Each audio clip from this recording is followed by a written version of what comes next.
Hello everyone, आप देख रहे हैं चैनल अमीन इन्फो।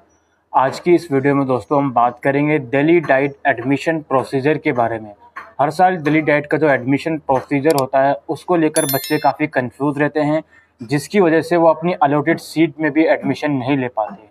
तो इस वीडियो में केयरफुली आपको समझना है कि दिल्ली डाइट का एडमिशन प्रोसीजर क्या है। अगर आपने फॉर्म फिल कर दिया है तो अब आपको क्या एक्टिविटी करनी है, क्या सारा प्रोसीजर है, वो हम आज की इस वीडियो में डिस्कस करेंगे।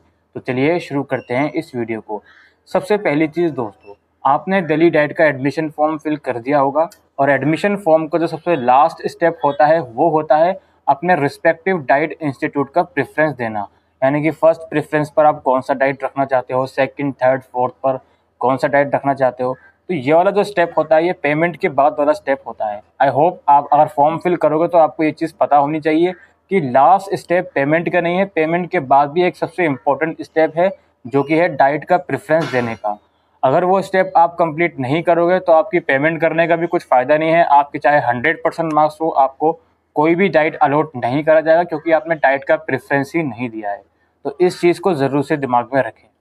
और सेकंड थिंग, पहले हम यहाँ पर डॉक्यूमेंट्स डिस्कस कर लेते हैं, कौन कौन से डॉक्यूमेंट्स आपको रेडी करके रखने चाहिए। सबसे पहले तो 10th की मार्कशीट, 12th की मार्कशीट। और ये जो डॉक्यूमेंट है ये ओरिजिनल और 2 सेल्फ अटेस्टेड कॉपी फोटोकॉपीज़, ठीक है। 10th की मार्कशीट, 12th की मार्कशीट। अगर आपका गैप ईयर है, अगर आपका 1 या 2 साल का गैप ईयर है तो आप अंडरटेकिंग बनवाओगे गैप ईयर का, एसडीएम ऑफिस से, लॉयर से, किसी से भी बनवाओगे, वो बन जाएगा। करेक्टर सर्टिफिकेट 6 महीने से पुराना नहीं होना चाहिए, ठीक है जी। प्रोविजनल सर्टिफिकेट आपको स्कूल से मिल जाता है तो वो भी इशू करवा लीजिएगा, otherwise I think provisional certificate इतना मैंडेटरी नहीं होता है। इसके बाद आपको एमबीबीएस डॉक्टर से इशू किया हुआ एक मेडिकल फिटनेस सर्टिफिकेट भी प्रोवाइड करना पड़ेगा। इसके अलावा आप जब फॉर्म फिल करोगे तो उसका प्रिंट आउट, डाइट का प्रेफरेंस फिल करोगे उसका प्रिंट आउट, और पार्ट एकेडमिक फीस पे करोगे उसका प्रिंट आउट, ये सब चीज़ें आपकी चलेंगी। इसके अलावा आपका रिजर्व कैटेगरी का सर्टिफिकेट, जो भी जिस भी रिजर्व कैटेगरी से आप बिलोंग करते हो उस पर्टिकुलर कैटेगरी का जो सर्टिफिकेट होना चाहिए वो आपके खुद के नाम का होना चाहिए, चाहे वो ईडब्ल्यूएस हो, एससी एसटी हो, ओबीसी हो, पीडब्ल्यूडी हो। जो भी रिजर्व कैटेगरी में आप आते हो उसका जो सर्टिफिकेट होगा वो आपके खुद के नाम का होना चाहिए। ऐसा ना हो कि ईडब्ल्यूएस का सर्टिफिकेट पापा का नाम का आप लगा रहे हो या मदर का नाम का लगा रहे हो, वो एक्सेप्टेबल नहीं है। इसके अलावा जो बच्चे ओबीसी कैटेगरी में आते हैं वो याद रखिएगा, जो ओबीसी सर्टिफिकेट है नॉन क्रीमी लेयर का होना चाहिए और ओबीसी सर्टिफिकेट 30 जून 2020 या उसके बाद का होना चाहिए। उससे पहले का है तो उसको आप रिन्यू करवा लीजिए, ठीक है जी। ये हो गई डॉक्यूमेंट्स की बात। अब हमारी जो बारी आती है वो होता है एडमिशन प्रोसीजर की। देखो, दिल्ली डाइट की टोटल 3 एडमिशन लिस्ट आएंगी। 3 एडमिशन लिस्ट आने के बाद ऑनलाइन काउंसलिंग होगी जिसकी 1000 रुपये फीस जाएगी। जो 3 एडमिशन लिस्ट आने के बाद भी सेटिस्फाइड नहीं है, जिसका या फिर नाम नहीं आया है 3 एडमिशन लिस्ट में, अगर वो चाहता है ऑनलाइन काउंसलिंग में पार्टिसिपेट करना तो उसके लिए 1000 रुपये अलग से जाएगा, जो कि शेड्यूल में मेंशन है। अब हम बात करते हैं कि जो 3 एडमिशन लिस्ट आई हैं इनका जो एडमिशन प्रोसीजर है वो कैसे चलेगा। सबसे पहली बात, आपकी फर्स्ट एडमिशन लिस्ट आएगी। अब हम बच्चों को अलग अलग कैटेगरीज में डिवाइड कर देते हैं कि फर्स्ट एडमिशन लिस्ट आने के बाद कौन कौन सी कैटेगरी के बच्चे होंगे। पहली कैटेगरी हमारी उन बच्चों की है जिनका फर्स्ट एडमिशन लिस्ट में नाम आया है और वो अपनी सीट से सेटिस्फाइड हैं। तो ऐसे बच्चों को क्या करना है, तो जिन बच्चों का फर्स्ट एडमिशन लिस्ट में नाम आया है वो अपनी सीट से सेटिस्फाइड है, तो उनको पहला काम क्या करना है कि आपने लॉगिन पोर्टल पे जाना है जहाँ से आपने फॉर्म फिल किया है। वहाँ जाकर पार्ट एकेडमिक फ़ीस 1800 रुपये की पे कर देनी है, उसका प्रिंट आउट निकाल लेना है और जितने भी रिलेवेंट डॉक्यूमेंट्स मैंने आपको बताए ये सभी डॉक्यूमेंट्स ले जाकर आपको जिस भी इंस्टीट्यूट में आपका नाम आया है वहाँ पे जाके डॉक्यूमेंट वेरीफाई करवाने हैं और वहाँ से आपको प्रोविजनल एडमिशन लेटर मिल जाएगा। उसके बाद आप लोग घर आओगे, ठीक है, और घर आके अपनी सीट को फ्रीज़ कर लोगे अपने पोर्टल में जाकर ही, जो कि एक मोबाइल नंबर पर OTP आएगा, उसके थ्रू आप अपनी सीट फ्रीज़ कर सकती हो। तो ये एक्टिविटी उन बच्चों को करनी है जिनका फर्स्ट लिस्ट में नाम आया है और वो सेटिस्फाइड है, ठीक है। दूसरी कैटेगरी हमारी बच्ची है जिनका फर्स्ट लिस्ट में नाम आया है बट वो अपने रिस्पेक्टिव इंस्टीट्यूट से सेटिस्फाइड नहीं है, वो चाहते हैं अपनी सीट को अपग्रेड करना। तो ऐसे बच्चों को क्या करना है, सेम एक्टिविटी करनी है। 1800 रुपये की फ़ीस पे करनी है पार्ट एकेडमिक, जिस इंस्टीट्यूट में आपका नाम आया है वहाँ जाके डॉक्यूमेंट वेरीफाई करवाने हैं, प्रोविजनल लेटर जनरेट करवा लेना है। इसके बाद घर आकर आपको सीट फ्रीज नहीं करनी, आपको वो अपना पोर्टल ऐसे ही छोड़ देना है। फिर उस बच्चे के साथ क्या होगा, सेकेंड राउंड जब आएगा तो हो सकता है आपको नेक्स्ट हायर प्रेफरेंस अलॉट कर दिया जाए या फिर ऐसा भी हो सकता है आपको सेम इंस्टीट्यूट आ जाए।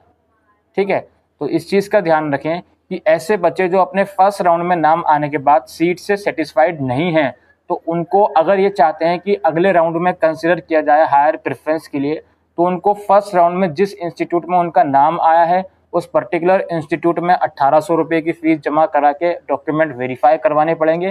फिर घर आना है, उनको अपनी सीट फ्रीज नहीं करनी है, तभी वो अगले राउंड में या तो उनका नेक्स्ट हायर इंस्टीट्यूट में नाम आ जाएगा या फिर सेम इंस्टीट्यूट में रहेगा। ठीक है, और ऐसे बच्चे जिनका फर्स्ट लिस्ट में नाम ही नहीं आया तो उनको कोई भी एक्टिविटी नहीं करनी है, उनको फिर सेकंड राउंड में पार्टिसिपेट करना है। अब हमारा आता है सेकंड राउंड। सेकंड राउंड के लिए कौन कौन एलिजिबल होगा पहले मैं आपको बता दूं, यानी कि किस किस बच्चे का नाम सेकंड राउंड में आ सकता है। एक तो उस बच्चे का नाम जिसका फर्स्ट राउंड में कोई नाम ही नहीं आया, उसका तो ऑब्वियसली सेकंड राउंड में वो ऑटोमेटिकली एलिजिबल है, उसका नाम आ सकता है। दूसरा बच्चा वो जिसका फर्स्ट राउंड में नाम आया था, उसने डॉक्यूमेंट वेरीफाई करवा लिए, पार्ट एकेडमिक फीस पे कर ली, लेकिन सीट को फ्रीज नहीं करा, तो उस बच्चे का नाम भी सेकेंड राउंड में आएगा। हो सकता है सेकेंड राउंड में उसकी सीट अपग्रेड कर दी जाए या फिर सेम इंस्टीट्यूट अलॉट हो। तो ये दो कैटेगरी के बच्चे सेकेंड राउंड में एलिजिबल होंगे। लेकिन जिसको फर्स्ट राउंड में सीट अलॉट हुई थी और वो बच्चा अपनी सीट फ्रीज करके बैठा है, तो वो सेकेंड राउंड में नहीं आएगा। और एक और कैटेगरी ऐसी है जो बच्चों की जो सेकेंड राउंड में कंसिडर नहीं होंगे, वो कैटेगरी उन बच्चों की है जिनको फर्स्ट राउंड में कोई इंस्टीट्यूट अलॉट हुआ था, लेकिन उस बच्चे ने या तो 1800 रुपये की फ़ीस पे नहीं करी सीट अलॉट होने के बावजूद भी, या फिर फ़ीस पे करी लेकिन डॉक्यूमेंट वेरीफाई नहीं करवाए। तो ऐसे बच्चे जो हैं वो सेकंड राउंड में कंसिडर नहीं करे जाएंगे। और ये बहुत ही इंपॉर्टेंट पॉइंट है, हर साल इस पॉइंट की वजह से काफ़ी बच्चे अपनी सीट में रिस्पेक्टिव इंस्टीट्यूट में एडमिशन नहीं ले पाते हैं नाम आने के बावजूद भी। कहने का मतलब ये है कि अगर आपका फर्स्ट राउंड में नाम आ रहा है, आप सिर्फ ये सोचकर बैठो कि यार मैं इस इंस्टीट्यूट में इंटरेस्टेड नहीं हूँ, मैं डायरेक्ट सेकंड राउंड में पार्टिसिपेट करूँगा, और फर्स्ट राउंड में आप कोई भी एक्टिविटी नहीं करते हो, तो आपको सेकंड राउंड में कंसिडर नहीं करा जाएगा। आप सिर्फ ऑनलाइन काउंसलिंग के लिए एलिजिबल होगे, जो कि तीसरे राउंड के बाद होगी, जिसके लिए 1000 रुपीज़ की ऑनलाइन फ़ीस वो लोग मांग रहे हैं। तो ये प्रोसीजर है फर्स्ट राउंड का, सेकंड राउंड का। आपको ये चीज़ दिमाग में रखनी है, ये जो शुरू के 3 राउंड हैं, इसमें से किसी भी राउंड में मेरा नाम आता है, मैं उस सीट से सेटिस्फाइड हूँ, तब तो मैं डॉक्यूमेंट वेरीफाई भी करूँगा, सीट फ्रीज भी करूँगा। लेकिन मैं अगर उस सीट से सेटिस्फाइड नहीं हूँ, मुझे आगे अपग्रेडेशन के लिए जाना है, तो जिस भी लिस्ट में मेरा नाम आया है फर्स्ट में, तो मुझे उस लिस्ट में पार्टिसिपेट करना पड़ेगा। 1800 रुपये पे करने पड़ेंगे, डॉक्यूमेंट वेरीफाई करवाने पड़ेंगे, उसके बाद घर आ जाऊँगा, मैं सीट फ्रीज नहीं करूँगा। Then only you will consider in next round. Otherwise आप ये सोचकर बैठोगे कि यार नहीं, इस लिस्ट में नाम आया है, इसको ऐसे ही रहने देता हूँ क्योंकि मैं इस इंस्टीट्यूट में इंटरेस्टेड नहीं हूँ, उस केस में आपको आगे आने वाले राउंड में कंसिडर नहीं करा जाएगा। ठीक है, तो इस तरह से ये 3 राउंड्स का प्रोसीजर चलेगा। फिजिकल रिपोर्टिंग आपको करनी पड़ेगी हर राउंड में, जिस भी राउंड में आपका नाम आ रहा है। उसके बाद 3 राउंड जब खत्म हो जाएंगे, उसके बाद तीनों राउंड में जिन जिन बच्चों का नाम आया होगा, देन वो फिर फिजिकल अपना रिपोर्टिंग करेंगे रिस्पेक्टिव डाइट इंस्टीट्यूट में। ये प्रोसीजर है। इसके बाद 3 लिस्ट आने के बाद आपका ऑनलाइन काउंसलिंग का प्रोसीजर चलेगा।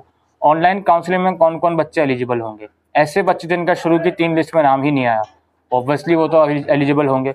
और ऐसे बच्चे भी जिनका शुरू की 3 लिस्ट में नाम आया था बट वो एडमिशन नहीं ले पाए, वो बच्चे भी ऑनलाइन काउंसलिंग में पार्टिसिपेट कर सकते हैं। ठीक है, यहाँ पर एक एडवाइस आपको दी जाती है, थर्ड राउंड के बाद आप अपनी सीट को फ्रीज कर लीजिएगा अगर आप अपनी सीट से सेटिस्फाइड हैं तो, क्योंकि थर्ड राउंड के बाद फिर ऑनलाइन काउंसलिंग का होगा, जिसके लिए आपको 1000 रुपये पे करने पड़ेंगे। ठीक है जी, ये डाइट सारा प्रोसीजर है डीएलएड और डीपीएससी कोर्सेज का। आई होप आपको अगर ये वीडियो यूज़फुल लगी हो तो वीडियो को शेयर कर सकते हैं, और चैनल पर पहली बार हैं चैनल को सब्सक्राइब कर सकते हैं। Thank you.